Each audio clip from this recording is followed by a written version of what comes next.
Inside the Birds is back. What's going on, everyone? It's Geoff Mosher, Adam Caplan, and it's that time of the year, Adam. The schedule has finally come out. Now, I can't get a beat on the NFL sometimes. There was like 10 years ago when I'm in the newspaper business and the schedule is coming out. First of all, it's not a big deal, right? It just comes out on a certain day. They don't have a show dedicated to it. And every major newspaper, every beat reporter who's been doing it for like 10 or 15 years at that point already has it and has leaked it and maybe used Twitter, right? And then if you remember, it started to become such a big thing that leaks started to get trimmed. Like, you did not see it leaked out until the 8 o'clock show, maybe one game or two, but you know what they did? Not the whole schedule. You know what they did on Wednesday? I feel like emailing Brian McCarthy from the NFL just to get a laugh. I've never seen this before. I don't know if you're even aware of this. They let the teams announce it 10 minutes before the TV show started, 8 o'clock Eastern. Yeah. 7:50. It was the most bizarre thing. Like, they all released them. I'm like, what the hell's this? I know. I mean, even earlier in the day, they leaked the first Monday night game. Well, no, they what happened was the league said that networks wanted it out. You could announce your first game of the year. That's what it was. Everybody's first game. Yeah. It was like really funny. So what happened in 2017, I put out the Eagles are going to play Washington. I had it first. I put it out. I was doing Mike Missinelli's show. The source I got it from would not let me put out the rest of the. I had the whole schedule. They wouldn't let me use it. You know, it was kind of like, okay, fine. You're only going to let me put out the Washington game. Okay. Well, hey, it was an historic year. Who the hell knew? Was that the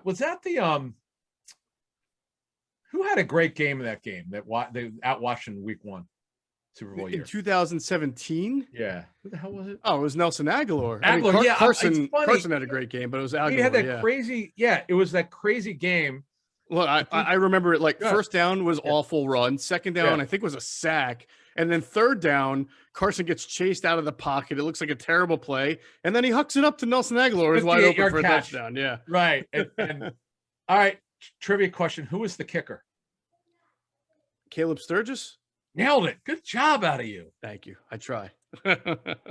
Come on, you got to wake up. You got to come with better stuff than that for me. No, the reason why I asked is it didn't end the season that way. No, it did not. It did not. It was Jake Elliott. And all because they somehow knew where Jake Elliott's trainer. They must have called him. He was training somewhere if the Bengals cut him, maybe, or something. However, I don't know how did they get him off their practice guy? Or was he cut? Oh, that's a great question. I don't remember. But somehow they knew the trainer because the guy who trained him for the draft did develop a lot of kickers, and they knew the guy and they called. I don't know how they did this, but I know lately he's not been as good, but man, that was a heck of a find for them. Yeah, it really was. So anyway, it was it was just kind of so weird how it's like this year the NFL decided that's okay if everything gets leaked before our shows. You know, it used to be like, got to protect the primetime show. Oh, now it's like just everything's out there. Yeah, they there was one year I really went in on these leaks. You know, I call them sketchy leaks. I actually had when I put leaks. That's what I call them. I was like, because I know how pissed off the NFL would get, and I did it on purpose because I thought it was so absurd at how mad they would get that the schedules would get leaked. Mm-hmm. So I kept doing it, and somebody from the NFL said I was being obnoxious about it to cut it out. I'm just having fun because you guys take it so seriously, and I made a hashtag out of it. Yeah, I mean, meanwhile, you got guys tweeting the draft live and getting right. Oh, we were not. I could get fired for that. I was not allowed to tip picks. Yeah, I used to do it religiously. I used to do it too. Stopped it. Yeah, they stopped it. They wouldn't let us do it. Oh well. Yeah, I do it. Right. I haven't done it in a couple years now that I mention it. Anyway, there are some fascinating things about the schedule that I mean, like, fascinating. And I've never said that about an Eagles schedule before, where I've been blown away by some of the I don't know if they're what you would call them trends or just parts of the schedule. So we'll get into that. But a couple of things from a news-ish before we get to the schedule. One, and this is the second week in a row, I think Jason Avant's coming for our job, Adam. Guys, go ahead, man. He's dropping gems on Q&A. Him and Quentin did an unbelievable. Their show was so good. If you haven't, really need to, because, and I give them a lot of credit. You know, I wasn't, I work with them on the outline of what they're going to talk about, and I really wanted to get an idea of, for them to give an idea of what rookie camp is like.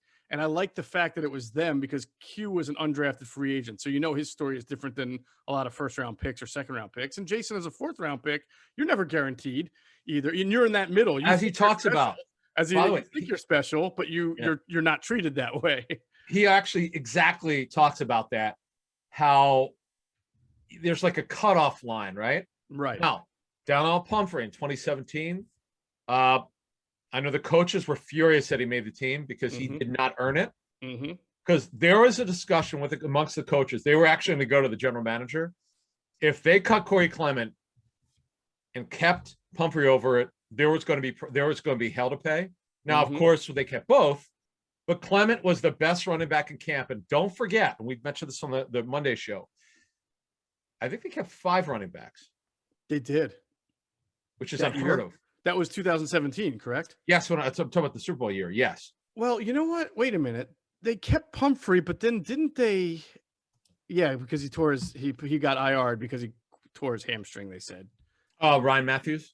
No. They said Pumphrey. He was on IR by the end of week 1, I think. But he was right, because it was Pumphrey, it was on the Sproles, roster. It was Clement, it was Blunt. I'm trying to Who else?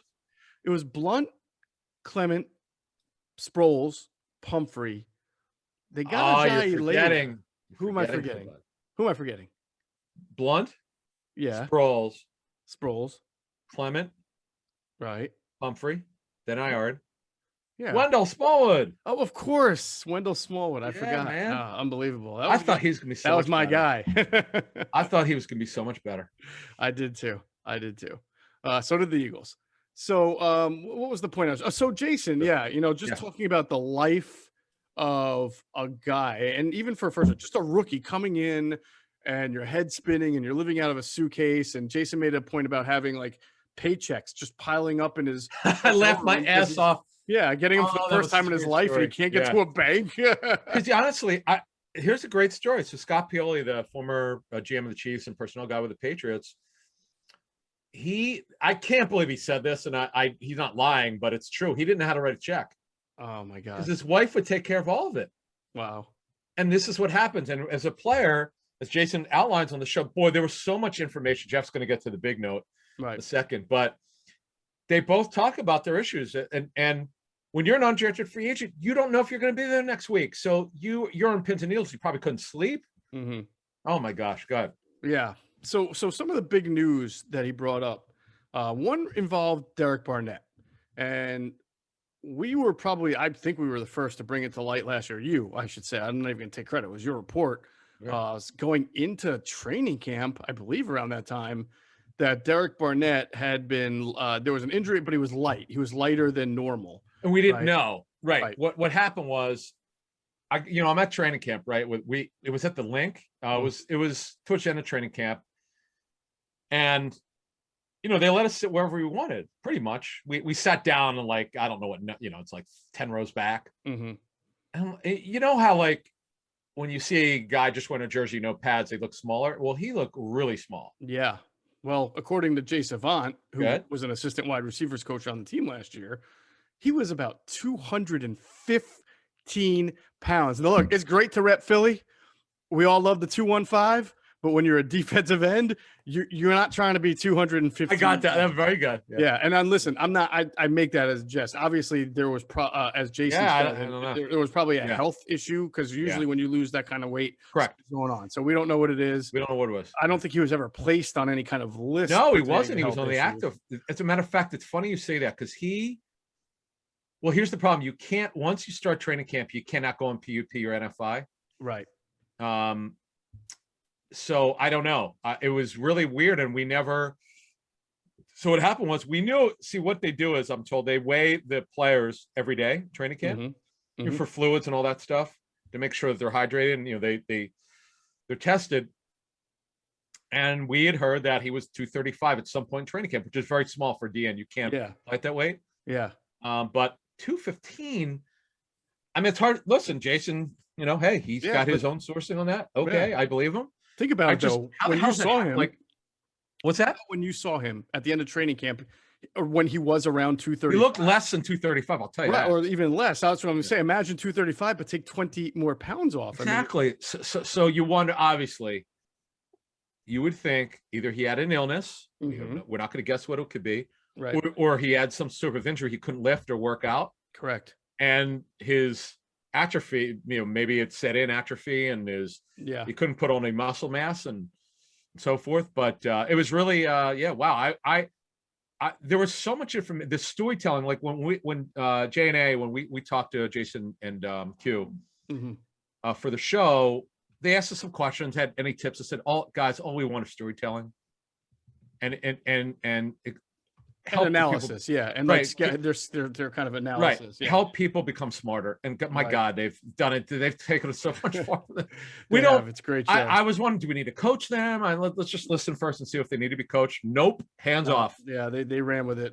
We gave them some tips. I said, as your guide, did you give them something they can't get anywhere else at the end of the show? If they did, even if it's one nugget, you did your job. Right.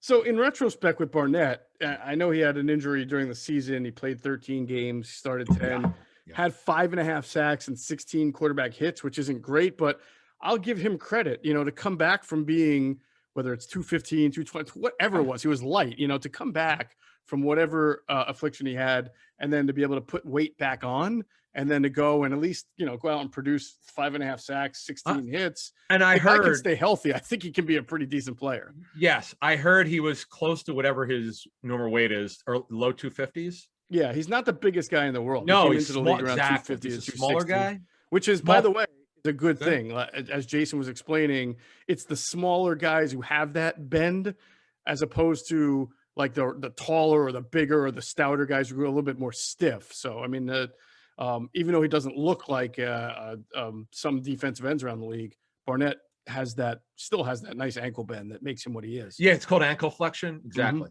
Yeah. One last thing he said, I thought was really, it's not news breaking, but that I thought was a really good way, if you really want to understand how offense works in the NFL. Jason said that, part of his reason for success was that he could accept his role as being as a slot receiver who's mainly going to be helpful on third down. And boy, was he, because he made a lot of big catches on third down. On third down, yeah. Because he was explaining, and I've heard Marty Morningweg say this before, so it's like, was it cyclic? Lockstep, right? Well, it was not cyclical, or cyclic, I should say. He said your first and second down plays are always designed to go to guys who can score a touchdown on that play. Your explosive players, right? Your Deshaun Jacksons, your Jeremy Maclins, your LaShawn McCoy. The blocking scheme, the passing scheme is set up so that if you get the ball in this player's hands and it's not taken away by the defense, you have a touchdown. Well, that's not a guy like Jason Avant. Jason Avant could be 5 to 10 yards open, catch the ball, but he's going to get chased from behind, or someone's probably going to be able to make a stop and play. So his point was this, that when you looked at the Eagles offense for quite a while now, for the last 2 or 3 years, even when it was effective at times, they were heavily 12 personnel with Ertz and Goddard. They were getting the ball a lot to guys who are not going to score a touchdown, or who would not be able to score a touchdown, even though they're the first read in the type of diagram play that they were supposed to make, which makes sense. I mean, these guys are not guys who run 4.2s and 4.3s. And he was basically saying, now you look at the Eagles offense and it's built differently. Yes, sure, Goddard will be featured as the top tight end. But he should be, because it's a West Coast type of scheme. Tight ends get featured, sure. Right. And it wouldn't surprise me if, based on what Jason's saying, is that Goddard kind of emerges as that, real good third down guy. You need just like Zach Ertz was in 2016 and 17, right? Sure. But the first and second down plays really need to go to your Ragers, to your Devontae Smiths, to your Miles Sanders. They've got to be the ones to be prolific and really emerge and come into their own, because that's who the offense needs to be designed around. Yeah. It was such an inside football. All their shows are really good to great. This is one of my top 3 favorite shows. And it's so funny. I got one of the guys said on their YouTube page, please don't do any shows less than 45 minutes. I was laughing because when Geoff and I started this, we were told you can't do a show more than a half an hour. This is not and we break every rule. Once we said we threw the clipboard out, we're like, you know what, the hell with that. And then when our listeners, our viewers, and all you guys would say, no, we want it longer, an hour. As long as it's interesting, please go at least an hour. Okay, you win.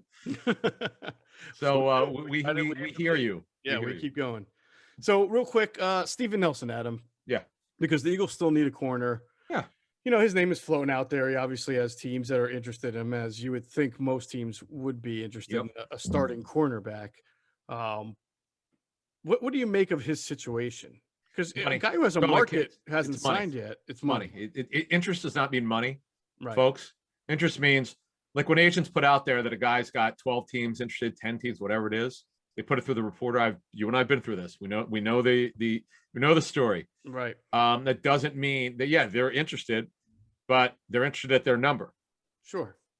It is a buyer's market right now, not sellers. Sellers are in March. Mm-hmm.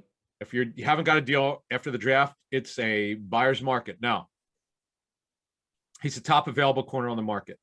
He's the guy, and then Denard, Denard and Kirkpatrick are the former Bengal first-round picks. They're out there as well. Those would be the next guys. Nelson is a good football player. He's a number 2 corner. Mm-hmm. Solid player. He did not play as well last year as he did in 19. That's okay. Still a good football player. The Steelers did cut him. Any team signing him has leverage. There's no question about it. But what helps him, though, is he's got a lot of interest. That's legitimate, as I understand it. Mm-hmm. Because, again, he's the top available UFA. He's a street free agent. He was actually cut. He can do whatever he wants. But he was cut. I wonder if he played his cards a little bit oddly. Well, he asked to be basically traded. Yeah, he did, because he asked out simply because they were going to cut his pay. Mm-hmm. And that's as I understand it, that he was not amenable to what they were looking at, whether it's an extension or an average per season. He didn't want, whatever the case may be.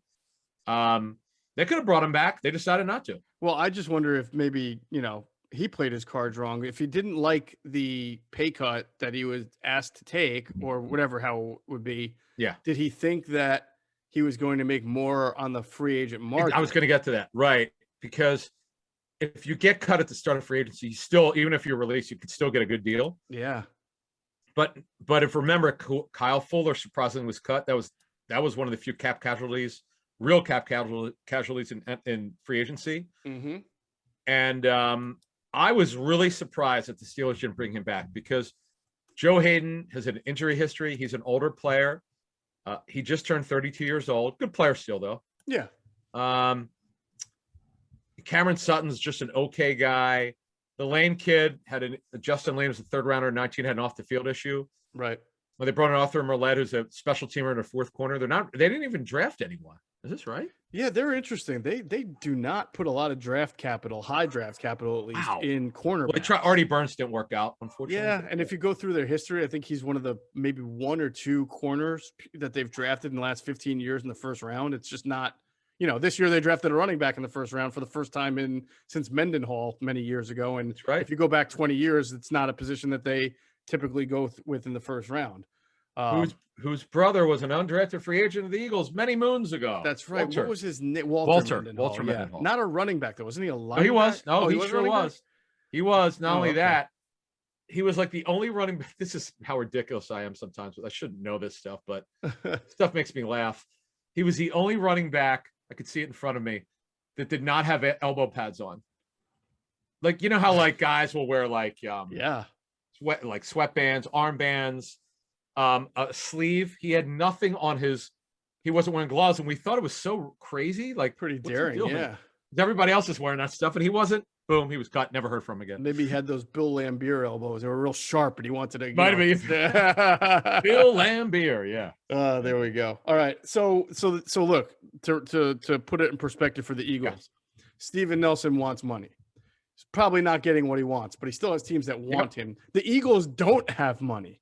So they're $5 million under the cap. They got to sign the free agent. It's amazing so they need more money, don't they? Yeah. So I was told, and so far it's been true, that they do not want to restructure contracts. Mm-hmm.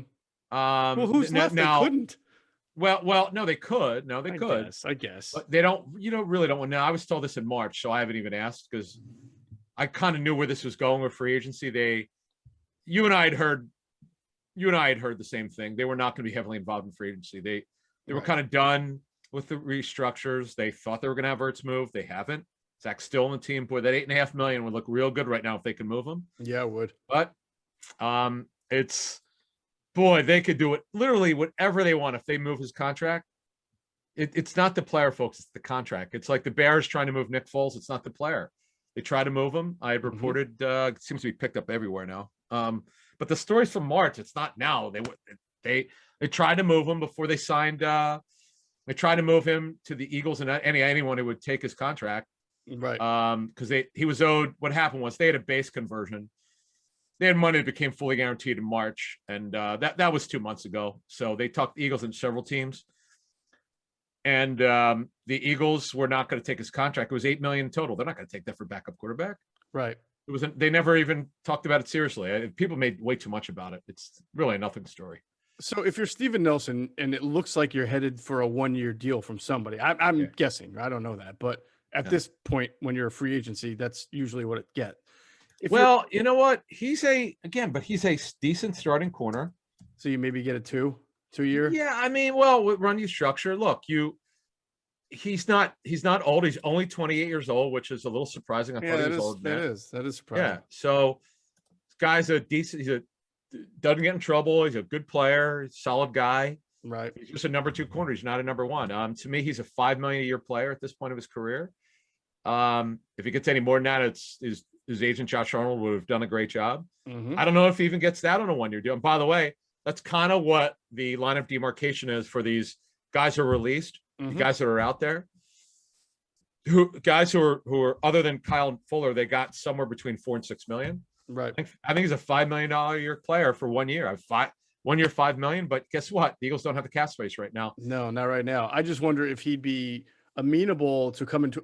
If you sign with the Eagles and you're Steven Nelson, even if you take less money, you're a starting cornerback tomorrow. Like you're immediately their second best corner, and you're starting, and there's no question about it. With other teams, you might not be. You might get beat out by a rookie. Yeah, great point. The Eagles don't have a third outside corner, 4th, 5th, 6th, 7th, 8th, or 9th, 10th. They don't have any. None of these guys. If you've got 4 quality corners right now on the outside, none of these guys like Jaquette, all those guys would never play because they're not. They're guys that you don't want to have on the field. Trust me on this. Right. I can't wait till the comments. I'm sorry. YouTube comments. You're sleeping on Zach McPherson. No, Adam Caplan. Well, now he might be a player, but he hasn't played yet. I know. I'm talking about Jameson Houston, Craig James, Lavert Hill, Graylin Arnold, who's a safety / corner, Shaquille Taylor. Right. If you have your druthers, they don't dress. Correct. But on this team, they're dressing. Some of these guys are dressing. They don't have anybody. That's no doubt about it. That's absolutely true. So Nelson, yes, it is true that the Eagles are interested, but they're not spending $5 million. It's now, could they do it $1 million cap number this year and do a 3-year voidable? Different story. Definitely. All right, we're gonna get into the schedule. Hey, how'd you do in that golf tournament the other day? Very quickly for Big Brothers and Big Sisters, great event. Run by my friend John Wilson. Is just what an awesome person. Yeah. We'll get you in there when you meet John. He's the salt of the earth, great guy. He's turned his life around. Just awesome. Blown away by his story. Mickey Morandini was there. Oh, nice. Yeah, Mickey goes every year. But anyway, love that guy. I suck at golf. I played 3 years in high school, but I don't play. I'm a tennis guy now. So anyway, I was happy in that the last time I played golf was at this event 2 years ago. And I was terrible there. But in a scramble, best ball, as you know, you take the best hit from each team. So, okay, I had 3 great holes in a row. So for those golfers out there, they're watching on YouTube, I use what's called the chop technique on my drives. Like the guy, I had a playing lesson 2 years ago. He goes, I want you to chop it like Paul Bunyan, get a descending blow, chop like this and follow through. And I couldn't remember it for the first 4 holes. I'm like, chop, I got it. So for 3 straight holes, my drives are phenomenal. My burner, what do you call it? The fairway driver, burner. Yeah. Fantastic. Nice. Everything else sucked. Major BALZS. Terrible. Well, listen, like you said, all you got to do is be able to hit 1 good shot per hole. Yeah, exactly. And hope somebody my putting was so bad. Oh my God. And that was always my saving grace is like, I'm a good miniature golfer with my wife, but I was so embarrassed. You play golf, right? Don't you play golf? Well, I mean, I like to play golf. I Yeah. mean, I can't say that we've Can't had be a any lot worse of than I time. am. I haven't been playing a whole lot of golf the last year and a half. I did play Yeah, a neither couple have I. weeks ago with my wife. Right. Yeah. Do your daughters play miniature golf? Well, yes, they play. But one of them I likes love it. The other miniature one, golf, man. yeah, yeah. I miss it. We're knee deep in softball. We have softball. I Every know. All single my night. friends with It's kids, crazy. they're my buddy. It's like my buddy Todd Snyder, Uh-huh. formerly of ESPN, was our lead NFL producer. He's coaching his kids' little league team, softball. Same here. It's it's a lot. Yeah, I know you are. Yeah, that's good. Good stuff. So I just did you win? I guess your foursome didn't win, or did? No, we only had we had 2 birds. The problem is, okay, so on Tuesday it rained. Overnight it rained. So you're blaming the greens now, huh? Yeah, it was Doylestown Country Club. Uh-huh. And the problem is, it was very hard to read the greens. Very You know, it's so funny. I finally started hitting well, but the problem is, because I don't play anymore, I can't judge. Like the guy John Wilson had he had the rangefinder. You know, you could see how far the distance is. Oh, very fancy. All right. Yeah, but I don't know which irons to hit, and I'm like, and I'd overhit the holes. I'm like, even when I'd stroke it well, I couldn't control it. I'm like, I'm done with this. You know. Oh boy. All right. But it was well, good for a good cause. It was great. I mean, it's okay. such a great cause, man. Shokapatia was actually on their poster from years ago at one of the events that I saw. Wow, how about that? He's big time now. Yeah, we got to get him involved, but we'll get you there. I know Matt Lombardo wants to get involved with the golf. We got another event in Mid-Penn Bank. Jaws will be there. Nice. Who did I see? Ex-Flyers. Jay Gruden was there last year. Paul Gunther, who was now with the Vikings, who coached at Ursinus, former D coordinator for the Bengals and Raiders. Nice. We'll get you that one if you want to go. It's in Hershey. Bring them on. You're in. Many opportunities as I can. Sure. Well, I'm sorry that you didn't win, because I know how much you guys love winning. You know how much That's right. I love winning, right? And we have long retired from doing these things. That's why we're sporadic golfers. But we are still winning because we use Deal Dash, the online shopping platform that's also fun. I mean, really fun. Deal Dash is the longest running penny auction website and app around. And if you think it's too good to be true, well, then you're right. Because we've seen a car go for $900. We've seen a brand new TV go for less than $2. I mean, all sorts of great new highly valued items that go at unbelievable prices. So don't be a loser. Stop paying full retail price for the things you want and get Deal Dash. You can go to dealdash.com or download the app. And when you register, enter the promo code ITB for a special offer for bonus free bids. That's the promo code ITB to get a special offer for some bonus free bids with Deal Dash. And one thing. Yes, sir. I want to thank them. They sent my wife and I a gift, a barbecue set and one other item, but that was really nice. In fact, we're gonna use the barbecue set very soon. As a matter of fact, they sent you a grill. Cool. I'm sorry. They sent you a grill. No, it's like I'm just messing. They sent you some flippers and knives. The extras. Like pitchfork and all sorts of stuff. It's really nice of them to do that. Because I got one too. But if you got a grill and I only got a spatula, I was going to be upset. But I was getting a grill. Same thing. Actually, you could get a grill so cheaply there. I mean, I've got to get an iPad. I lost on both auctions there, and I'm seeing the prices they're going for. I'm like, my hair's on fire. I'm like, I gotta win one of these. We're gonna start an ITB GoFundMe for Adam Caplan's iPad at some point. Someone's gonna create a fake Twitter account. My wife and ours are so old, and it takes forever to fire up. One of the I have a Samsung one, which I use. You got the hamster running around the wheel, right? Powering what is I use them to read books, and especially because I'm going to fly on my training camp tour, and I love reading books on trips because it takes up the whole flight, Yes. Having an annoying guy or gal next to me wanting to talk my ear off because I don't talk on planes. I'm either sleeping or reading. Listen, man, that's how I know you don't have kids. All right, you actually have time to read and sleep on an airplane. Okay, I would pay to have that. I'm a dozer. Like I go, I doze and I wake myself up and I look around. People are looking at me. What's wrong with you, man? Yeah, I'm not. I've probably on a few of those red eyes back from the West Coast during my beat I don't days. envy I you, might have man. snored a few times and woke myself up and have everybody on the planes looking at me like, dude, what's wrong with you? As if I'm a crazy guy because I'm operating on 2 hours of sleep and I fell asleep snoring. Like I'm just. But they don't know that. I'm just a human being. Like I'm sorry, people. I know it's annoying, but I'm on 2 hours of sleep. Anyway, all right. Speaking of these red eyes and trips, we're gonna get into this schedule, right? What's the one thing that jumps out to you about the Eagles schedule? Because there are a few fascinating. All right. So what I like to do, this is how I typically, like most reporters, care less about. We don't care about the schedule. However, I like to guess how many primetime games each team gets. It's just like a contest to keep me interested in this nonsense. Mm-hmm. So I love looking at stuff up. So they only have 2 primetime games. I said 2 or 3, so they have 2. Mm-hmm. At Dallas week 3 versus Tom Brady and the Bucs in week 6. Oh boy. Wait a minute. That was your guess? You thought that they might have 2 or 3 primetime games? I know they get at least 2 because of this market. No, at least 2, yes. Yeah. Because of this market. See, that's what they get 2 or 3. So I would have never guessed 2 or 3, because I thought they get more. I thought that 4-11-1 last season. Listen. I thought that they would get fewer than usual, but they typically average 4 to 5. So I want to hear this. 3 to 4. I never thought 2. How many do you think they had last season? Last season they had 4, I believe. 5. You're right. 5. Right. 5. Doug Peterson's first season, 2016. 4. How many do you think they had? 3. I checked it. Oh no, it was 4. I already checked. They had Monday, a Thursday, and 2 Sundays. All right. I have a 3, but I'll double check. How many do you think they had in the Super Bowl year? That's a great question. I forgot to check that. 5. Yeah, I figured. It's because it's not even about them and how good they are. It's usually because their games against Washington, New York, and Dallas, the 3 division teams, are such big draws because of market size that they're almost automatically on at least 3 times. Exactly.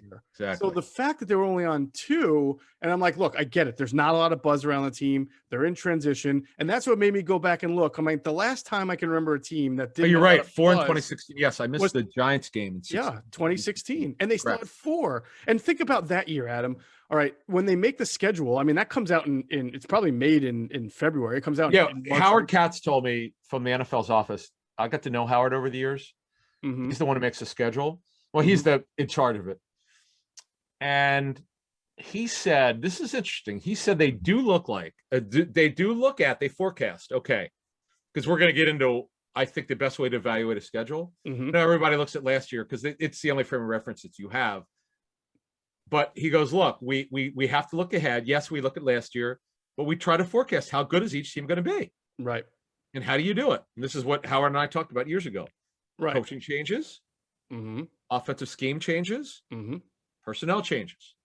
Right. That's how I do it. I start with last year and I go, how's it changed? And that's my formula. Because mm-hmm. if you just go by last year, you're going to be wrong because everything changes. Of course. How much changes? Okay, Bill Belichick's there, but the roster changes. The roster changes. Right. There's quarterback change. So there's like an average of 5 to 6 new playoff teams from year to year to year. Exactly. Right? And they're look at the NFC East. What is it? Oh, when is the last time they had a repeat? The last time they had a repeat champion was the Eagles in 2004. Right. And that's my point. So it's 17 I laugh years when ago. people go, the Eagles are only playing so many teams with a winning record. Based on what? Right. These teams have changed. I know you have to use that as a reference point. But please, people, do some homework and look at the teams this year. Yeah, but here's the crazy thing, Adam, is that the schedule in 2016, it was made most likely before the Eagles even traded for Carson Wentz, right? It used to come out in April, but it's made well before that. Well, no, they start in February. That's what I'm saying. So when they started in 2016, right. The Eagles are a bad team who has fired their coach. They have not yet even traded up. Yeah. No one knows they're going to have Carson Wentz. They've got Sam Bradford, and you have to admit that the Doug Peterson hiring had to be one of the least buzzworthy hirings ever. So take all of that into account, right? Sam Bradford is not a very, he's just not a star, and he's not very marketable. With all that said, they still had 4 primetime games in the schedule this year. Can you name that them? Is unbelievable. Yeah. So the game week 2 was at the Bears. They won 29-14. This is 2016. Yeah, they started off 3-0. The next one was at Dallas. They lost in overtime, 29-23. Yep. The next one after that was versus Green Bay. They lost at home, 27-13. Do you remember, by the way, Doug Peterson absolutely got wrecked by the fans for losing that game against Dallas on Sunday night? They were winning that game. Oh, no. Was this the Ryan Matthews run? No, this is the Wendell Smallwood fumbles to start. Oh, yeah, he didn't play the whole game. They put and him the criticism was you don't give the ball to a running back for the first time in the second half. That's it. He doesn't carry the ball in the first half, which is it's one of the stupidest things I've ever heard in my entire life. I mean, last I checked, there's no big data on whenever a running back has his first carry, like the starting running back in the first quarter, does he fumble every time because it's his first carry? Like it made no sense to me. There's also Doug Peterson. At one point in that game, Sturgis had kicked Elliott at that point. No, Sturgis had made a 50-yard field goal. And then Doug decided to punt from like the 48, the Dallas 48, instead of trying Dallas 30-something, instead of trying another 50-yard field goal. And the punt went into the end zone. Dallas got better field goal position. They went and scored. Dallas was a better team than the Eagles that year. And everybody wanted to blame Doug for that loss for all sorts of strange things. Like Wendell Smallwood fumbling is not Doug Peterson's fault. But, it was his first year and they had lost, to Detroit, lost to Washington. So people. Oh, that Detroit loss was bad. Yeah, it was bad. That was Carson's first interception. He was throwing to Aguilar, and Darius Slay picks it off, if you remember that. So. But people killed Doug Peterson for that game, and I'm like, oh my God, we're jumping the shark for criticism here when we're blaming a head coach for a running back fumbling. That's can't put a guy in cold. The only carry he had, he fumbled. You're right. I mean, how often? I mean, many teams use many running backs, and they all kind of come in at different times. And I don't know what the rate is for the first time a guy carries the ball in a game, he fumbles. It's good. Look, the bottom line is, Ryan Matthews was in that game. In fact, oh my goodness gracious, Kenyon Barner had 3 carries in that game. Yeah, that overtime loss to Dallas. Yeah. So anyway, let's flash forward to this game. I think the fact that they only have 2 primetime games, of all the interesting things about the schedule, to me is shocking. I almost don't know what to make of it. Again, bad. 4-11-1. The Eagles are going to be that bad? Yeah, but but yet here's the way they look at it. Mm-hmm. Who's the quarterback? Okay, right now it's Jalen Hurts. I feel like there's some buzz around it. I mean, the guy was a Heisman finalist. He's going to run around and be exciting. But not a first-round pick. Not a first-round pick. Yeah, I get. I mean, look, 3 I would have thought, but 2 is like I had 2 or 3. I mean, it's kind of market that big. Jeez. Look, I understand why they had 5 last season. I was surprised for 17 because nobody knew the Eagles would be that good. They had 5 in 17. And it's just they're a national team. The Eagles are a national team. That's the way Howard Katz talked about it. We had asked when I was at ESPN, we just asked, are these teams, do you view them as national teams? And obviously the networks have a lot to do with it. They have a lot to say. But so let's look at it. This is the first year in NFL history everybody's playing a 17-game season. 2 primetime games for the Eagles. 2 out of their first 3 on the road. And this is a funny story. In 2017, I remember talking to the Eagles about this. They were actually pissed off at their schedule. They're 3 out of their first 4 on the road. They're like, oh, here we go. Mm-hmm. We're going to get off to a slow start. They were not happy. I remember them being like, they felt they were screwed. Okay. Back then. Now, obviously this is a long time ago. They were not happy. Who was their at Washington was the first game, week 1, right? Which we talked about. Week 2, about 2017. Yeah. Yep. Yeah, it was very odd because at Washington week 1, then week 2 was at Kansas City, correct? Yep, that was a crazy game where Peterson couldn't stop throwing it, and the players committee came to him. Right, and then they came back home for the Giants week 3. And here's the funny thing. I remember predicting not Joe DeCamara, whatever radio show I was on. I said, I guarantee you he will come out running the next week. And they ran it like crazy. Right. And then they ran even more the following week against the Chargers. Well, Blunt was great. Now, that was the Blunt quake and that awful Home Depot Stadium where I was at 2004 for a pro day. Yeah. I thought it was StubHub Stadium. Was it? Yeah. Yeah. It was called Yeah. the Home Depot Stadium then. Now it's called StubHub, correct? Oh, okay. Yeah. And then if you remember, they had the last possession. They were up by a touchdown, I believe, and they were able to milk the final 6 minutes and I think 54 seconds off the clock. They never gave the ball back to Phillip Rivers. That was an clinic. incredible performance. And boy, the Chargers were pissed at the Eagles fans commandeered. Oh my God. Listen, when I went out to San Diego in 2008, Eagles fans took over Qualcomm and the Eagles lost that game. I believe they never led in that game, but I knew if they ever found a way to take the lead, the Chargers would have no shot because there had to be 65% Eagles fans in that stadium, Adam. I mean, it was no wonder the team moved to LA because it was just, you would have thought you were playing in just a warmer Philadelphia. I mean, look, it's a 30,000 plus seat stadium. It's no, I'm talking about Qualcomm though. This was like 2008. Qualcomm, okay, the old Jack Murphy Stadium. So right. My first Super Bowl experience, the week was phenomenal. The game was terrible. It was the Bucks Raiders, but as you know, the Gaslamp District in downtown San Diego, my favorite venue for Super Bowl. Oh my God, what a week! Yeah, it's a great town. Too bad, yeah, too bad. All right, so I like to look at a schedule in pockets, right? Like I usually divide up into quadrants: first four, next four, next four, next four. Well, now there's 17, but when I look at the Eagles schedule, Adam, I feel like the first 4 games is not good for them for who they are, and that's a team that's who are they? That is trying to come together. They have a new regime, new coaching staff, but really where I think that they're going to be more deficient is defense, secondary, obviously with this cornerback situation that they've got now, some new safeties, back end. I'll just say back end from linebacker down to corner to safety. And you're facing 4 teams who either have really good offensive personnel or really good offensive coaches or a mixture of both. I mean, let's start with the Falcons. They've been a lousy overall team for the last few years, but they've also been able to put points on the board. They have Julio, they have Calvin, they've just drafted Kyle Pitts, Matt Ryan, and your intel was that the best overall candidate that the league felt for a head coaching job this year was Arthur Smith, correct? Correct. Yeah, he was offensive coordinator. He was actually, I strongly suspect he was going to be the Eagles head coach if the Eagles were willing to wait 2 days, right? And they weren't. I mean, Arthur Smith was not. He had the offer from the Falcons that he couldn't wait. The Eagles were going to go to him. I think the Eagles were going to turn to him, but they didn't.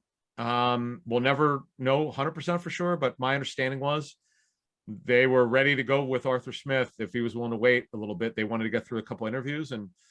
Look, you know about the Doug Peterson situation with Ben McAdoo. That was crazy. Thank goodness, Ben McAdoo didn't do a bad job with the Giants. They actually made the playoffs with him, but his personality would not work out in Philly at all. Right. It's just funny how things work out, man. It's just really definitely. But I just, in general, feel like the Eagles defense switching a new scheme, totally new scheme up front as well, and not probably as prolific as it's been in the past few years is on the road against a veteran Atlanta team. I just think I'm not saying the Eagles can't win. I just feel like this is kind of like a 38 to 28. Oh, because they're not built for it, right? Because if you look at it right now as we speak, okay, the Falcons still have an offensive line issue. They were bad last season. The only solid guy they have is Jake Matthews. Now they did address it with Jalen Mayfield. He's probably going to play guard, and Drew Dalman, one of the better centers of the draft out of Stanford. Matt Hennessy from Temple's there. Lindstrom, McCary, former first-round picks. Poor scheme fits for their offensive line scheme over the years. They're not strong enough. They haven't played particularly well. But they've got Julio Jones, who gets hurt a lot. Calvin Ridley could be a star. Russell Gage, who can run. Yeah, if this game were in October or November, I'd feel a little better because the Eagles have been playing some games. Right, and this is Atlanta's always got, Julio's always hurt. This is week 1. It's a good time to play them because this is a new team with new offensive defensive schemes. Their defense was horrendous. Their talent on defense is poor. They're changing their scheme. They're going to run a 3400 Dean Pease, who's coming out of retirement yet again. Dave Ragone, I'm told, who's your OC. He is their pass game coordinator as well. He's one of the better pass game concept coaches in the NFL. You might remember him as a Louisville quarterback. Oh, yeah, I remember. Yeah. Big guy, pigeon-toed, lefty. Yep. A bad Senior Bowl week. I was like, this guy's never going to make it. That's hysterical. Yeah, and just remember, he's like, lefty, stocky. He's built like Tim Tebow. Yeah. But he's a good coach. They're going to be interesting. I do wonder, because it's the crazy thing. We'll get moving on to the next game in a second. They did not draft a running back. They didn't break. They actually cut one back, and they didn't bring back Brian Hill. Went to Tennessee. So I don't understand. Mike Davis is your starting running back, really? Oh yeah, that's right. They didn't draft the running back No. today. Mike Davis did a pretty good job filling in. Great job filling in McCaffrey, yeah. right? But he can't be a starter 16 games. Come on. No. I mean, look. I mean, I'm sure he got to do something. Henry like he had in the past, but he's got a great set of passing weapons, and Kyle Pitts added to that. So, no doubt. So I just feel like for the Eagles, this is a tough draw. You have to go down, new team, or you start on the road, and you're facing kind of a veteran offense with a coach who's considered a pretty good offensive mind. So again, I think the Eagles can score points on this Falcons defense, but I agree. I also think this Atlanta offense can pick the Eagles defense apart pretty easily. So, and then the theme to me is the same the next 3 weeks. Now the 49ers, I don't know who's going to be their starting quarterback. Oh, and no, it's Garoppolo will start. There's Garoppolo, so they'll be on a veteran quarterback, and they've built up good weapons around him for the last 2 drafts, and they have a good line. And as long as everything is healthy, I mean, that's a tough team to play. I mean, they're tough to defend. And again, you have an Eagles defense still learning Jonathan Gannon's scheme. So that's always a difficult offense with Kyle Shanahan. And of course, you saw the Cowboys last year when Dak was healthy. I mean, they were on pace to score like 35 points a game. They were unbelievable. It was unreal for fantasy. It was unbelievable. Oh my God. And then you get the Chiefs. So your first 4 games, you're facing 3 really good quarterbacks, and then the one, Garoppolo. It's a good offense and a great offensive coach. Honestly, the 2 actually 3 winnable games. But you're right. They're going to be a different team offensively. Dallas has major issues on defense with personnel. They're running a new scheme, Dan Quinn scheme. They're going from a 34 under Mike Nolan to a 43. We'll see how that works out. Mahomes, forget about it. This ought to be a slaughter. And that game is in Philly. I would say the most they could win in the first 4 games would be 2 games. At Atlanta, winnable. 2-2 is realistic. It is like best case. The best you can hope for. Okay, at Atlanta, winnable. At home against Niners, winnable. But they're getting a lot of injured players back. At Dallas is winnable, but it's going to be tough because the Eagles' secondary will be under siege. And then home against the Chiefs. Now, if they could get a Steven Nelson or some veteran corner, maybe. But then again, you don't have any backup outside corners. I mean, Max, you just can't have him play out on the outside. Right. Please don't have that happen. I feel like winnable is a good term, but it's also losable. Like to me, they're 50-50. No, winnable and losable. Yeah, the first 2 games are 50-50. I think the next 2, look, if Dak's healthy, I think they're going to be a problem. At least offensively. He's rehab. I heard is going really well. He'll be fine well before training camp. Yeah, and it's in Dallas, so I mean, you're really hoping to come out of the first 2 games at least 1-1. You can't be 0-2 going into Dallas and the Chiefs and expect to come out of the first 4 with your dignity at that point. But we'll see what happens. Obviously, everything can change, but historic. I liked it. I'm like you. I look at like these matchups and has this team been good historically, or were they just good last year or just bad last year? I'm about coaches, schemes, personnel. Exactly. That is how you evaluate teams. There's very little carryover from year to year. Right. Now, unless you keep the whole staff, offense and defense, you change nothing about your scheme, and you bring all the players back or most of them. Then you could say, you know what? That's why I always tell people when they ask me in interviews, okay, who do you think will win the division? You're asking me in May? I don't know. I have to see these teams on the field. I want to have my training camp tour. I want to talk to coaches. I want to talk to personnel people. Geoff's going to talk to his people, and we'll give you an idea. Now, Eagles-wise, I feel a little bit, we haven't really talked about this much. I'm kind of optimistic with this coaching staff. I've done a lot of digging on this staff. It's something you and I discussed earlier this week about doing a review of the coaching staff. I think it's a great idea. I'm reasonably optimistic. I think this staff has got a chance. I still believe what I was told is going to be true, that this staff will actually be into player development, unlike the other staff. Yeah. I want to be, and I'm optimistic about individuals, especially Jonathan Gannon, Nick Sirianni. We'll see. As a play caller. But there are certain, as a play caller, but there are certain, for the enthusiasm I have about that, like the linebackers coach is concerning to me. Young guy. Yep. Yeah. Who else? The defensive line coach, I assume would be all right, but he doesn't have a lot of NFL experience, if I'm or any, if I'm correct. Tennessee. So That's how he knows Gannon from the Titans. yeah, so it's like tempered. Years ago. There are certain individuals I have high expectations for, and then Mhm. there are certain coaches that I'm concerned about. So Right, and see. Stoutland's back. That helps. That does help. We'll Yeah, see Jamal about it. Singleton, I'm confident in because he's been an NFL. Been around a lot, right? We will see about Moorhead. He's got to do a better job, get more out of these guys. Right. Who's the tight ends coach again? Oh, Jason Michael. Yeah, that's Yeah. another one where it's okay. Okay, Yeah. coach. Yeah. Special teams coordinator. Okay. Michael Clay hasn't done it. He's not run a room yet. Yeah. Right. Exactly. You're right. It's fair, but I'm talking about the important ones. O-line, great. Quarterback coach. I've heard great things about Brian Johnson. Yeah. I'm optimistic from talking to coaches, work with Sirianni about his ability to call plays. He's got great ideas. But until there's a saying in the National Football League, until you get there, you just don't know. Exactly. But I'm reasonably optimistic. All right. I like that. Reasonably optimistic is a good term. We never got into the flex. We'll get into some more about just the overall schedules quick. Yeah. So we did the first 4. Yeah. So the next 4, I see, to use that term, winnable, right? I mean, Panthers, Bucks, Raiders, Lions. Clearly, at Panthers, at Raiders, and at Lions are the 3 of the 4 that are winnable. The only problem is you would love to at least one of them be at home, right? The fact that you have to the road is tougher than the home games. Your most winnable games are on the road, and the one game that nobody thinks you can win versus the Super Bowl champs, short rest, is at home. It's weird. Weeks 5 through 8, 3 out of 4 away, but as you said, some of those games are extremely winnable. Yeah. Carolina, I like what they did in the draft. They had an okay free agency. Sam Darnold is not impressive as a quarterback. Their offensive line's a real problem. Real chance to win that game. Bucks game, forget it. I'd be shocked if that happens, but never say never. You never know. We'll see. At the Raiders, their defense from a personnel standpoint is horrendous. They're Gus Bradley's they're going on their scheme change. And at Detroit, what is it? What does Dan Campbell say?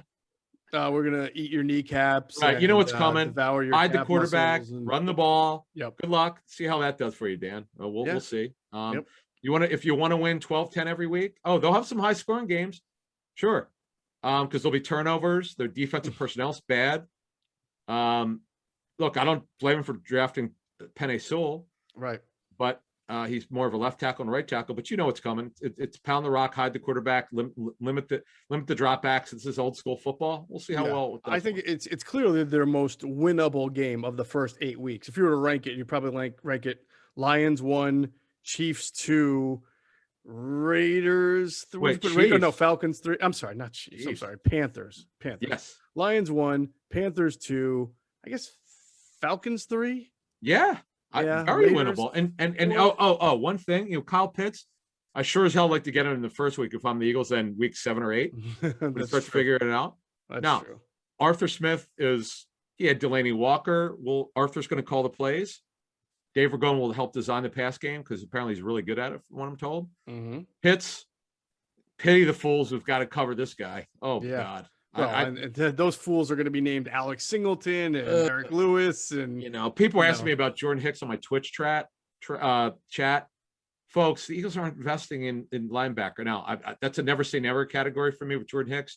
He took a pay cut in March. He's making $2 million in base, upside to $3 million, upside to $4 million. He's got per game roster bonuses up to $1 million. I don't see it at all. I don't even think they would consider it, but hey, I haven't even asked because I just know the way that they think. Well, I'm telling you, if the Falcons can figure out a way to play a little bit of defense this year, just a little bit, I think they can be a pretty decent team. Not like 11 or 12 wins, but maybe, they'll score. 8 to 10. Yeah. I think they can score. Coaches I spoke with called him a gold jacket player. I mean, Hall of Fame talent. We'll see, but it's pretty fascinating. All right, so I mean, among your first 8 weeks, you're looking like you've got a bunch. There are a couple of games here that are just going to be really difficult. Chiefs, obviously, Bucks, obviously. I still think the Cowboys will be difficult, and the Raiders game is like a toss-up to me. I mean, that's going to be the first game in Vegas for the Eagles. I'm guarantee you, as soon as the schedule came out, that 1 million Eagles fans went up to their computers and started typing away to get their tickets, and then saw the price of airfare and everything, and they were like, Atlanta looks pretty good in September. Boy, I miss America West Airlines. That was my airlines to travel to Vegas, man. Yeah. They were cheap, but save up because that Raider trip will be very expensive if you want to go out there. Allegiant Stadium, wherever it's called. I don't know, whatever it's called. It looks pretty cool though. Yeah. All right. So let's get into here's what I find fascinating. I really do find the second and third quadrant of the schedule fascinating for its number of just kind of anybody can win games. I mean, the next 4 games: home against the Chargers, at the Broncos, home against the Saints. The Saints are on an entirely new quarterback now. Breezeless, the Drew yeah, Brees era. breezeless. Yeah, right. And then at Giants. So of those 4 games, I think the Eagles could win or lose any of them. Like, there's no clear favorite to me in any of those games. Yeah, because if you look at that schedule, right, you've got Chargers new coaching staff, Broncos uncertainty at quarterback, Saints uncertainty at quarterback, and at the Giants, okay, they're now loaded at receiver. My I do think the Giants are on paper a little bit and better. tight end. Yeah, on paper they're better than the Eagles. Yeah. The Giants are deeper. They're just now their line isn't now. This is where the Eagles D line under Gannon. I cannot wait to see what they're going to do. We've put out what we were told they're going to do. More of a read and react front, but I'm interested to see because Giants offensive line just by personnel is bad. Right. It's one area Dave Gettleman has done an awful job. He's done a good job at receiver in particular, at just acquiring talent. But man, their O-line from a talent standpoint is terrible. It is. I mean, they're really banking on who's the left tackle, Howard, that they drafted last year from Georgia. No, his name is I thought it was Andrew Howard, but I don't know. That's you're close. It is Andrew Thomas. Andrew Thomas, right? Andrew Howard does PR for the NFL Network. NFL Network. But yeah, Andrew Thomas. He really struggled at times. He did. Yeah. Then they got the hockey player at left guard, right? Lemieux or something like that. Yeah, Mario. Yeah. Shane Lemieux. I forget Shane Lemieux. It's below average. I mean, this is where if you're going to beat them, that's the way you would do it. Sure. Now Nate Solder came back, right? Because he opted out last year. Not that he was good, but I mean, he might be better than what they were throwing out there at right tackle last year. Correct? Hang on 1 second. I'm sorry. What did you say? I was saying Nate Solder is back. If I'm not, remember he opted out last year? Yes.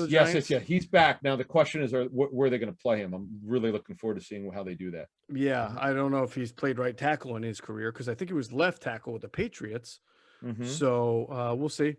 But I mean, it helps to have a guy come. It was not like he was doing very well, but he's not a guy off the street either. So he does add to their offensive line.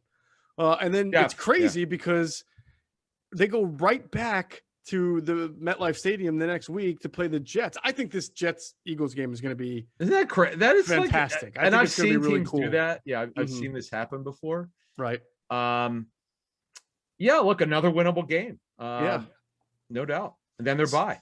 So the Denver game on November 14th is the last time they're going to have to fly. How about that? That? Really interesting. So after their bye, the last time that their final time they will get on a plane is in week 10 when they go to face the Broncos in Denver, right? Right. And 4 out of their last 7 are at the link, and they're going to close the season with 4 consecutive games against the NFC East. Now, if they shock the world or like 500 heading, somewhere around week 12, they're going to have a shot to win this division.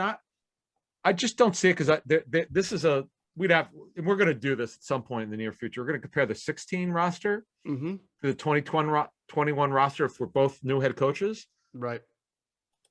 And obviously a division is way worse now than it was in 16. But I'd love to see that. Love to. I'm going to make a bold prediction because it doesn't happen very often, but I do think this year the NFC East will have a team that wins at least 10 games. I think the NFC East is going to have 17 games. So, okay. Yeah. Well, okay. Maybe I should say 11. Look, because I like what Washington's done. Still 11. 10 is, I mean, okay. 9. It's like 9.5 on on a 16 game schedule. True. I like what Washington's done, and there's a chance that Dallas can, get their act together on defense with the new scheme. They certainly have enough offensive firepower. They're just like the Falcons. If they can play a little bit of defense, they're going to be a tough team to beat. They can score. It's funny because I said last year, and I turned out to be wrong. If Wentz could just play average football and the defense could play average football, God, how many times did we say that? Yeah. I got nothing. Out of that one. We got below average on all of it. Yeah. Can you ever think of a year where even the wins were shitty? Honestly, Who did they beat? They beat Ben DiNucci and turned the ball over Oh, 5 times in that game. That right? was the Jeffrey Lurie game when he went after the coaching staff. Yeah. So who'd they beat last year? They beat that. There was the Dallas. There was the Giants win where they had to come back in the last 4.5 minutes of the game. They were down by 11, right? And then they came back to win the I game. mean, what I mean, just so people understand what I meant is he let the coaching staff know what he thought about their offense after that game. I'll leave it at that. Yeah, him and a million Eagles fans at home. Yeah. So yeah, they were terrible against Dallas. Turned the ball over 5 times. Was it the Giants game or the Cowboys game was windy? That was the one where I think it was Dallas, right? Because he throws one up the high tower that just floats and floats. Yeah. So they tie against Cincinnati, which didn't feel good. The win against San Francisco was good because they needed a win badly and they had to go to the West Coast, but they almost blew it. You remember they went up on the Alex Singleton touchdown return, and then they put in who's the third stringer that they used for the arm? What was his name? They pulled the quarterback. You mean trouble for Dallas? No, San Francisco game. Oh. That was okay. It was a Beathard. Yeah. They put Beathard in, and he damn near almost led them back. What's that? And he almost led them back. Yeah, I know that's right. I remember that now. Yeah, because Nick Mullins can't throw. He was non-tendered as a restricted free agent. It's funny. He had a good run there where he's a West Coast offensive quarterback, accurate, gets the ball out. Right. He can't throw. Guy could not throw. No. So they bring in Beathard and he almost brings him back. So it was like that didn't feel like a great win. The Dallas win didn't feel like Ben DiNucci didn't feel like a great win. The Giants win didn't feel so hot. I mean, the only good win was Jalen Hurts against New Orleans. And to be honest with you, you have to throw into the fact that Drew Brees didn't play in that game, So I mean, it was just like, man, could they? Oh, and Taysom, by the way, Taysom Hill played well in that game. Brett Cosell thought he played really well. He said he was not the reason why they lost. They couldn't. They because Jalen Hurts ran all over him and he threw a couple of touchdowns. Yeah, but he thought that he was pretty impressed with the way that Hill threw the football against the Eagles. That's true. He made some good throws actually. Because the week before, if I'm not mistaken, they had won that game in Denver where Denver had to start a wide receiver as a quarterback. He'd have played quarter. Yeah, exactly. Yeah. What a crazy story that was. Wow, what a crazy year last year was. But anyway, so you look at this, there's 2 things that stand out as we get back to the Eagles this year. Yep. Adam. After the tough first 4, I mean, they go from October 10th to December 12th there. That's 1, 2, 3, 4, 5, 6, 7, 8, 9 games where only the Buccaneers game, you're like, no chance, right? I mean, you got 8 games where it feels very 50-50. All right, so the only no chance games I would say would be the Chiefs at home. Mm-hmm. I agree. Fair point. Chiefs, no Drew Bucks. Brees. No Drew Brees. You got a shot. If these young kids at receiver, we haven't even talked about that. We really have not talked about the receiver group. Everybody knows they're young, but if they could get themselves together, if Moorhead could develop them and Sirianni as well, who knows? I mean, who knows with Goddard? Mm-hmm. Goddard's a stud of talent. He just doesn't stay on the field enough. He's been hurt a lot. The staff, I'm told, is super high on him. Right. So we'll see if he's on the field a lot, if he plays 14 games at least out of the 17. We'll see if they can figure out a way, because it's a matchup driven league. You won't have to wait long, folks, to see how much Dallas Goddard could be involved. Right. I expect him to be heavily involved for fantasy. Get him, even if Hurts by some surprises on the roster this season. I don't think it's going to matter. That's how much I've heard he's going to be involved. Interesting. All right, so the last 4 games are all division games, and it's weird. It's Washington, New York, Washington again, Dallas, and honestly, I think it's going to be rough for the Eagles there. We'll see. I mean, I have no idea what the teams are going to look like. I'm just thinking anytime you have to play. Now 3 of them are at home, so that helps. But I'm higher on Washington than most. Not that I think Fitzpatrick is Joe Montana, but that defense is so good, Adam, that all Fitzpatrick has to do is kind of just be the same Fitzpatrick that he's been for Tampa and Miami, and defensive should come through. They should be all right. I'm going to give you a nugget from a coach who worked with him in the past. And this guy adores Fitzpatrick. He goes, here's the time with Ryan.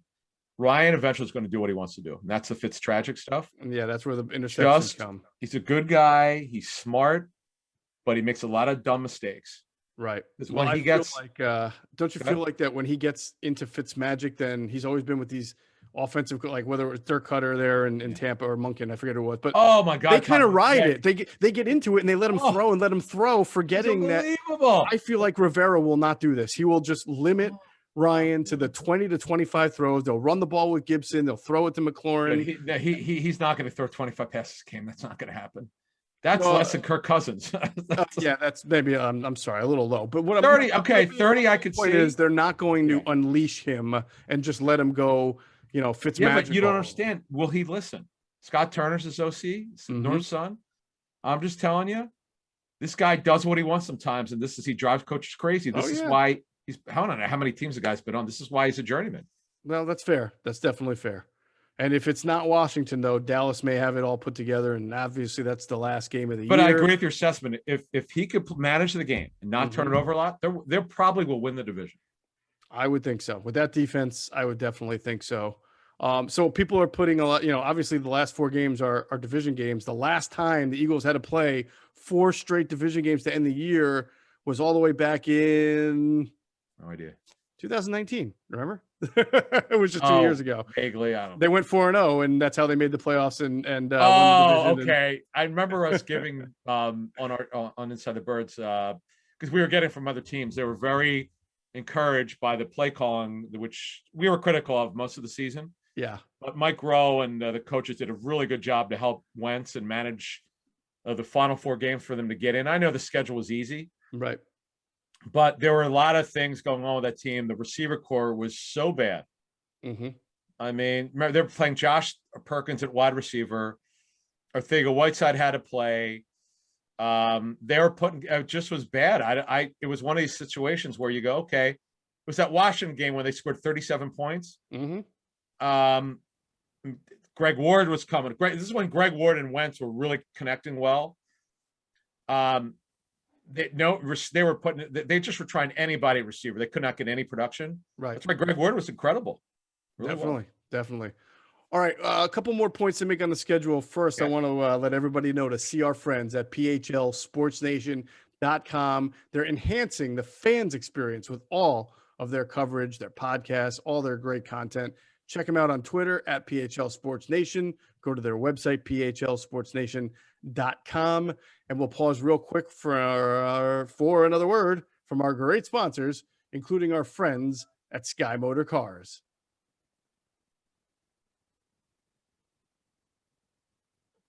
All right, if you go into Sky Motor Cars there, tell them Adam and Geoff sent you, you'll get a great deal. All right, Adam, the big thing is it's not just 4 division games to end the year, right? It's 5 out of the last 6 because you got Giants, Jets, then the 4 games. So you really have 5 division games in your final 6 games of the year. How about that? That part is, to me, is I've never heard of that before. Has that ever happened? I can't know. imagine. Anyone out there let us know. Yeah, I've never heard of that before. I remember in 2006, if we go all the way back then, I'm pretty sure they played 4 straight division games to end the year in 2006. That's when 2006. Jeff Garcia, I will check as you talk. Keep going. Jeff Garcia took over in that year. They played Indianapolis, Carolina. Yeah, then they played Washington, New York, Dallas. Oh, no, they ended with Atlanta. So they played 3 straight division games before ending with Atlanta. So no, it's Washington, yeah. Washington, Giants, Cowboys. Jeff Garcia, my goodness gracious. Right. But they had played Washington on November 12th. They came out of the bye week, Washington, Tennessee, Indianapolis, Carolina, then Washington, New York, Dallas. So they played 1, 2, 3, 4 division games in a 7-week span. But this is 5 in a 6-week span. That's or 6 game span, I should say. Yeah, I don't. It's so weird. I just don't understand. Also, a very late bye week, very late in the year. I can't remember the last time Eagles had a bye week. It is 13. I don't like that for them, by the way. Week 13, and then they play the final quarter of the season. Wow. Yeah, I don't love that for them. I think you always like to have it 8 or 9 games into the year, almost like a halfway mark. Yep. Oh, in fact, coaches always tell me they want it right dab smack in the middle. They don't like it late. Right. The guys are exhausted by then. And now, as you said, they're not flying past week 10. That really helps them, which is November 14th at Denver. So they'll leave that Saturday. Right. So their last flight cross country is going to be the 13th. In fact, they won't be flying again, as we said, because the Giants is a bus ride. Washington's a train ride on Amtrak. So yeah, and wow, lucky them. That's kind of cool. Well, you know what? Despite some of the challenges, hey, they have. So look at their trips, right? Flying to Atlanta is 2 hours. Okay, Dallas is 2.5 hours. Carolina, Charlotte is an hour and a half. Right. Okay, Vegas is 6 hours. That's a long one. Yeah. Denver's 3.5, 4 hours. That's it. Yeah. No, it's a as far as traveling, it's a light year for traveling, so that's not too bad. Last year wasn't an I don't know, it was a strange year, Adam, in that a lot of teams bucked the trend. Last 2 years, actually, you've seen West Coast teams come to the East Coast and win 1 o'clock games.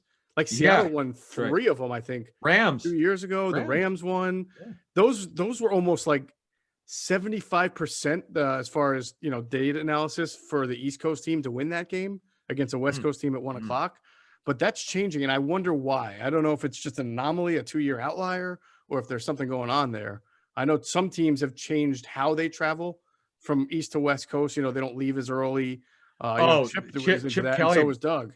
Yeah. What did they do? You might remember. Well, if they were flying to the West Coast Friday, they would leave on Saturday instead of Friday. Yeah, because they tried to make the adjustment period as short as possible. And you remember they had a Friday was their walkthrough, Saturday practice. Right.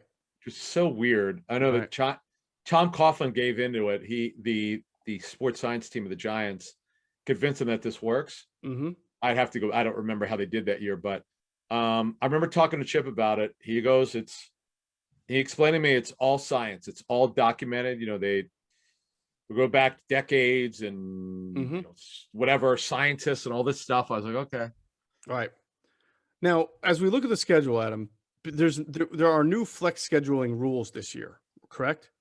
Yeah. All right. So they've expanded it. It's now weeks 11 to 18. Remember, there was a 17 game season, 18 weeks. Additionally, in weeks 5 through 10, flex schedule may be used in no more than 2 weeks. Right. In weeks 5 through 17, the schedule lists the games tentatively set for Sunday Night Football on NBC. So what happens is they've left some additional flexing, because what they want is they don't want bad games. And they're giving networks, because they're paying so much money, a little bit of flexibility. Yeah. That they normally wouldn't get. And, good. ESPN, who's always had the clunkers, they've got a better schedule. So good for them. Now, when does Monday night become flex scheduled? Is that this year or is it next year? No, well, it's in the new contract. Right? So I thought it was this year. I think it is this year, but it starts at it starts like week 12 maybe or something. Hold on one sec. I'm almost. It starts in week 12. Yeah. Okay. Monday night, which it's amazing to think that Monday night games are going to be flex schedule, but obviously teams will have to have the proper amount of notice. But it's good because that's good because sometimes games stink. Yeah. Yes, that's it. Because the fans at home deserve it, watching. Right. And fans going. I mean, who wants to see a clunker? Because the problem is by then, let's say in week 10, I don't have the Monday night schedule in front of me, but let's just say that it's a team that's like 3-7 and is moribund. Like nobody wants to watch them. Why should you suffer through this? Right. All right, Adam, big names are headlining this weekend's UFC 262 card, from Nate Diaz to Michael Chandler. There'll be no shortage of action. And DraftKings Sportsbook, the official sports betting partner of UFC, has a heavyweight offer for this weekend's fight with 100-1 odds. One fighter will be walking away with the belt. Will you be walking away with the cash? Just pick the main event fighter you think will win, and DraftKings Sportsbook will give you 100-1 odds on that fighter. That's right. You just bet $1 on select fighters, and if they win, you win $100. I mean, you really can't ask for better odds than that. And there's no better way to put your MMA knowledge to the test than to put your money where your mouth is with DraftKings Sportsbook. And don't worry if MMA is not for you, because DraftKings Sportsbook offers great odds and promotions on basketball, hockey, so much more. DraftKings is safe, secure, and reliable. You can deposit and withdraw your funds at your convenience. So download the top-rated DraftKings Sportsbook app now and use promo code ITB when you sign up to turn $1 into $100 when you bet on a main card fighter to win. Place your bet and watch the fists fly this weekend. That's code ITB to turn $1 into $100 on select main card fighters for a limited time only at DraftKings Sportsbook. Must be 21 or older, Pennsylvania only. New customers only. Restrictions apply. In partnership with Meadows Racetrack and Casino. See DraftKings.com/sportsbook for details. Gambling problem? Call 1-800-GAMBLER. All right, as we close this thing up, Adam, I wanted to bring one thing to light that I thought was really interesting. Well, two things. One, even though they only have 2 primetime games, when you look at those 4 division games to end the year, you got to think one of them will probably be flexed because it's going to be important to one of the teams. Even if the Eagles stink, right? Even if the Eagles stink, you got to think that Washington and New York and Dallas, they'll all be kind of fighting it out. Two of those teams will probably be decent. And so I think even if Washington's playing a bad Eagles team, or Dallas, that it's going to mean something. It's going to come down to the wire, and you could see the game flex. So I'd be shocked if the Eagles kind of finish the year with just 2 preseason. Yeah, and they will do that.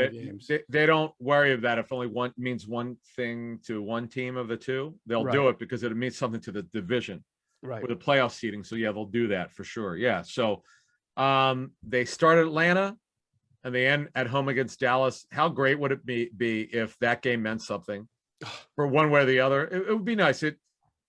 You and I have talked about, was it 08 where the craziness of the 4:00 game, the Eagles blew out Dallas, and then the Buccaneers lost to the Raiders or something? Was that it was the Buccaneers. I think it was I know the Bears, Raiders, Buccaneers, and some other team were all involved. Okay. Yeah. Something happened, and I remember Gruden just couldn't believe it. Neither could the Eagles. Yeah, I know, because we never thought it could happen in the press box. They're done. It's all over, and then I mean, they pounced on the Cowboys from start to finish. 40-8, or I don't know what the score is. I recall a Chris Clemens sack and strip on Tony Romo, and Joselio Hansen, I think, picked it up and ran it back for a tie. There's a blast from the past. Joselio Hansen, right? Pretty good slot corner, by the way. He was the highest paid slot corner at one point of his career at $6 million or $5 or $6 million a year. No doubt. Yeah, so that game was 44-6. Yeah, okay, I was close enough. 44-6. Yep. All right, let me direct your attention to your buddy Warren Sharp at Sharp. We could probably get him on. I think he would do it. Go ahead. He did a study over the last decade of teams and what rest. He did a whole lot of scheduling data analysis, and I'm reading from his Twitter account at Sharp Football. In the last decade, no team has played more games than the Eagles. I'm sorry. No team has played, more games than the Eagles have played against teams with less rest than their opponent. So the Eagles have played 43 games in which they've had less rest than their opponent, meaning, they're playing a short turnaround game. Their opponent had the normal. Yeah, 43 games in 10 years, right? That's 4.3 a year. So that's a decent amount. That's 4 games a year, more than 4 games a year. That's a quarter of your schedule. So that's a lot. And honestly, the closest team to them is the Giants at 39. And after that, the number 3 team is Seattle at 33. So you're talking about 10 fewer games for Seattle, who's in 3rd place. So the Eagles have by far and away played more games on less rest than their opponent. I'm sure the league knows this because I remember Joe Banner said he'd called. This is the year where they flew out to Seattle in a short week. Oh God, yeah. And he didn't want to go into it deep. He says, I let them know the way I thought about it. I thought how he felt and the Eagles felt. And I'm told that they won their argument, and that was that. They might have been the impetus of no more teams flying coast to coast on a short week. Mm-hmm. No. It makes, I mean, look, it's the strange thing as I look at it is that like almost all of the league, about I'll say 4, 8, 9, 10, 11, 12, 13, 14, 25 teams all fall between 24 games and 33 games. So it's kind of like evenly distributed there. And that's where you would expect your cluster to be. And then Jacksonville, I guess because Jacksonville has to play a lot of London games, they don't get the short end of the stick. They've only played 19 games in which they had less rest than their opponent. Okay. That's the fewest in the league. So I guess that's the trade-off for, having to always go to London. But I don't know what the Eagles did to be. I don't know, but I'm shocked that again, so we can move on here. I'm sure that they've let the league know. Mm-hmm. Now that's also on Twitter. Warren does a good job there. So curious to ping him on this and get his thoughts. Yeah, yeah. So just thought that was really interesting. And obviously it works in reverse too. So the Eagles have played the fewest games in the league where they had more rest than the opponent, and that's 14. So I mean, that's when the disparity is that big from 14 to 43.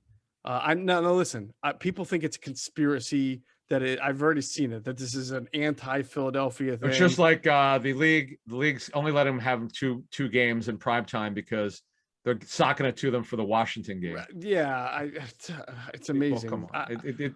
I don't even address that stuff when people ask questions like that. I'm like, yeah, okay. Why would the league have been mad at that? That actually created more drama and more kind of reason to watch a game or talk about a game that otherwise meant nothing, right? To at least to the. Well, I mean, the look wasn't great, but that'll go in our book someday.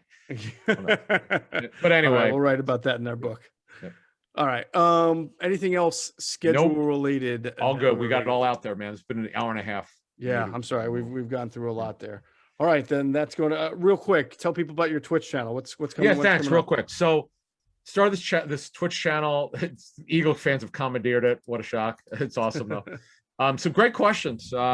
Maybe think a lot about stuff roster wise. A lot of questions on the roster. All sorts of stuff. Coach staff. So, we do it Monday through Thursday, 7 to 8 p.m. Eastern. And tell the fans about your Powder Blue show, because those Phillies are never a dull moment. No, they're up and then they're down. Yeah, we've been doing the Powder Blue Cat podcast. Myself, Frank Close, the Phillies insider for 97.3 ESPN, and we've had Susie Hunter on lately. She's great, knows a ton about baseball, has covered baseball for years, and we're chopping it up on all things Philly. So please subscribe, the Powder Blue podcast, and of course Adam's Twitch channel, and that'll do it for this episode of Inside the Birds, the leading podcast in Eagles Intel. Big thanks to our producer, Hunter Brody. Check him out on YouTube. His channel is called Sports Talk with Broads. His Twitter account is @Broads81 and @Broads Media. And as always, we thank you for flying with us inside the birds.